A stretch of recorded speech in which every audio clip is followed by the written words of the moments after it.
2019 s'en est allé avec tous ces événements. Sur le plan sportif, cette année n'a pas été aussi reluisante pour le sport congolais que les années précédentes. Bien avant d'aller sur le terrain, nous disons sans risque de nous tromper que l'année 2019 aura été marquée par la visite à Brazzaville du président de la FIFA. Le 29 novembre, Gianni Infantino est venu matérialiser le projet d'implantation du siège du bureau sous-régional de la FIFA à Brazzaville. Un accord irrelatif est paraphé au ministère des Affaires étrangères entre le secrétaire général de cette structure, Cyprien Manima, et la secrétaire générale de la FIFA. Après un tête-à-tête avec le ministre des Sports, qui s'en est suivi de la décoration de Gianni Infantino et celle du président de la CAF, Ahmad Ahmad, le patron du football mondial s'est rendu au nouveau siège de la Fédération congolaise de football où il a procédé à son inauguration. Bien avant de quitter les lieux, l'hôte du président de la Fédération congolaise de football était face à la communauté footballistique congolaise. Dernière étape de la visite de travail du franco-suisse à Brazzaville, la présidence de la République. Ici, il est reçu en audience par le chef de l'État, Denis Sassou Nguesso. On va investir, on vient d'inaugurer un nouveau siège de la Fédération congolaise du football.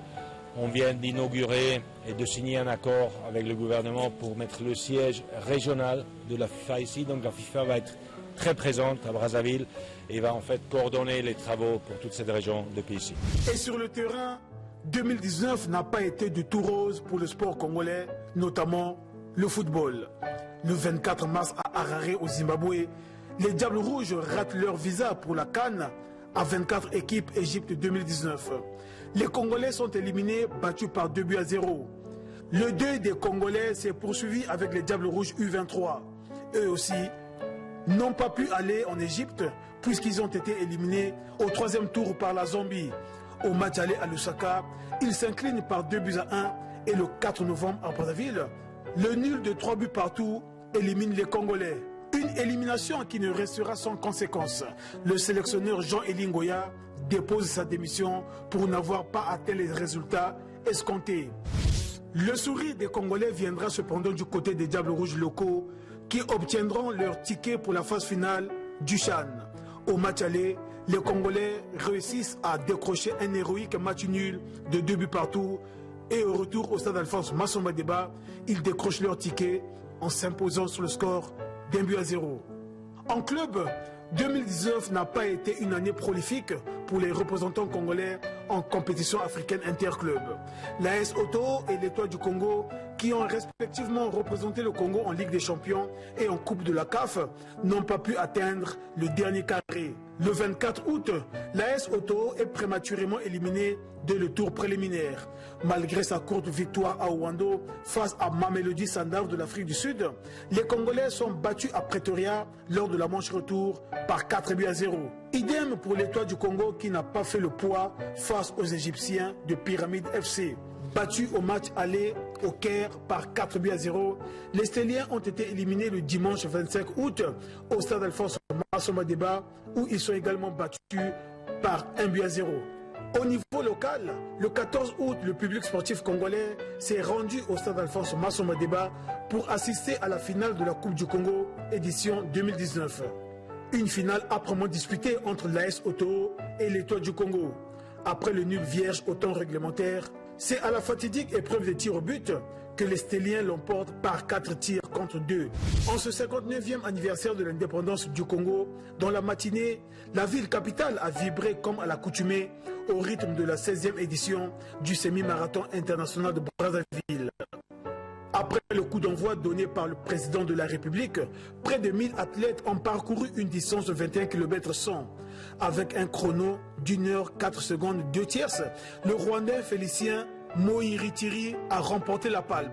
Au niveau local, c'est Eric Semba qui a réédité son exploit de la 13e édition avec un chrono d'1h10 33 tierces, empochant ainsi le trophée et le chèque de 2 millions de francs CFA devant l'athlète Maël Okweke, 3e en 2018.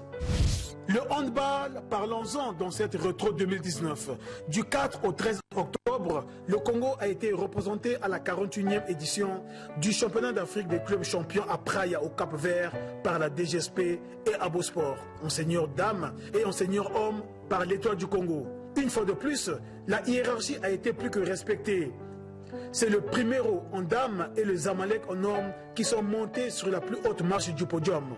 En finale, le Primero a battu son homologue de Petro Atlético par 18-16. Et en hommes, le Zamalek a triomphé du Sporting du Caire. Les clubs congolais n'ont pas démérité. Abosport a terminé à la 3e place et la DGSP à la 4e. Le duel entre les deux représentants congolais pour la 3e place a tourné à l'avantage d'Abosport. De son côté, l'Étoile du Congo a terminé à la 8e place. Et comme nous sommes au niveau africain, restons-y pour dire que Brazzaville a été du 28 au 30 novembre dernier la capitale du tennis de table. Ceci à la faveur du championnat de la région 3, Afrique centrale. Des résultats, l'on retiendra que les pongistes congolais ont terminé sur la 2e marche du podium avec un total de 12 médailles, dont 3 en or, 3 en argent et 6 en bronze, derrière les pongistes de la République démocratique du Congo. Que dire des sports de combat en cette année 2019 ? Au taekwondo, les pratiquants de cet art martial ont réussi à mettre un peu d'eau dans leur vin avec l'Assemblée générale élective qui a abouti au retour aux affaires de Roch Popossi. Si au taekwondo les choses se sont déroulées comme du couteau dans le beurre, au judo par contre, les principaux acteurs ont toujours toutes les peines du monde à mettre un peu d'eau dans leur vin. Le 7 janvier, la Chambre de conciliation et d'arbitrage du sport a rendu le verdict sur la plainte déposée par le président de la fédération, Marien Ikama, contre son ancien premier vice-président, Francis Atta. Une requête jugée irrecevable pour dépassement de délai requis. Une situation de tourmente qui oblige le ministère des Sports et de l'Éducation physique à prendre des mesures drastiques à l'encontre de la dite fédération, notamment l'interdiction formelle d'utiliser les infrastructures publiques, ce jusqu'à nouvel ordre. En novembre dernier, un expert de la Fédération internationale de judo est arrivé à Brazzaville pour tenter de comprendre à quel niveau se situe le goulot d'étranglement qui freine le développement de cette discipline. Bien avant de quitter la capitale, il a exhorté les deux parties en conflit à accorder leur violon afin que l'on reparle judo au plan local mais aussi au plan continental. C'est donc par cette crise au judo que nous bouclons la Rétrosport 2019.